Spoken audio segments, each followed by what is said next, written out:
מצטרף אלינו את עדן פרידמן, שלום לך. מחזיקה ספר ביד. זה הספר על הסיפור של סבתא שלי, חנה, שאיתה הגעתי בעצם לפרויקט.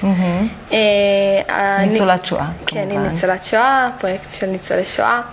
הספר של סבתא, קוראים לו היה שם ארמון, ומה שמיוחד בו זה שהוא לדורות הבאים, ובשביל זה יש דף גם בפייסבוק, פתוח לדורות. וכתבה את הספר הזה? אמא שלך. כן. שתיעדה את הסיפור של סבתא. כן.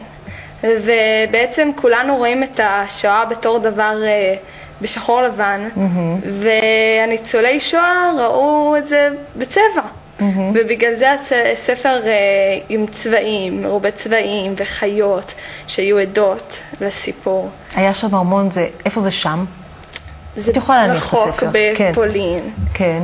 וזה היה, זה להדגיש לילדים שזה לא באמת, שזה לא כאן ולא עכשיו. זה המקום שבו סבתך שרדה? שרדה. היא הייתה פחות או יותר בת גילך היום, נכון? כן, פחות או יותר. ואת היית שם במקום ההוא? אני עוד לא הייתי, אני בת 14 וחצי. מסקרן אותך לנסוע? מאוד מסקרן אותי. ואיך התחברת לפרויקט הזה של התיאטרון? אני תלמידת תלמה ילין, והפרויקט הוא של בית ספר קלעי ועיריית גבעתיים. ואני באתי לסבתא במסגרת תלמה ילין לגבעתיים, והיא הלכה לפרויקט ואני הצטרפתי אליה.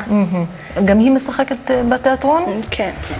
יפה. אז אצלכם, עדן, הסיפורים הם חלק מהחיים השוטפים? הם חלק, אני, כשברגע שהתעניינתי, גם שאלתי והבנתי, והסיפור של סבתא, הספר, הוא לילדים שרוצים לדעת, זאת הכותרת,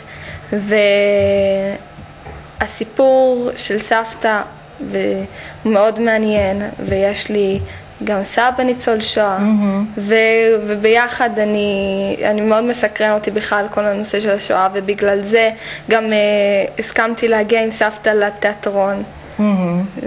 מה החלק שלך בהצגה? עוד אין חלקים, יותר יש סיפורים, מקשיבים, אחר כך נבנה מכל הסיפורים. מה הכי מדבר אלייך? בתיאטרון. הסיפורים שגורמים, יש סיפורים שגורמים לכולנו לבכות אפילו. סיפורים נוגעים ללב. יש איזו דמות מסוימת שאת אומרת לעצמך, אני רוצה לגלם אותה?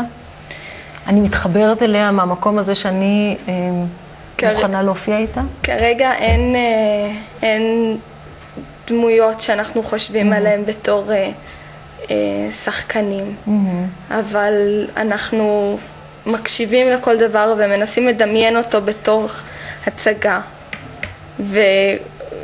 וזה מסעיר וזה פורץ החוצה מהניצולים, דברים שהם שכחו והם פתאום נזכרו כשהם שומעים סיפורים אחרים, הם עולה בהם, וזה מעניין את כולנו. כמה בני נוער משתתפים? בערך 10 בני נוער ו10 מבוגרים.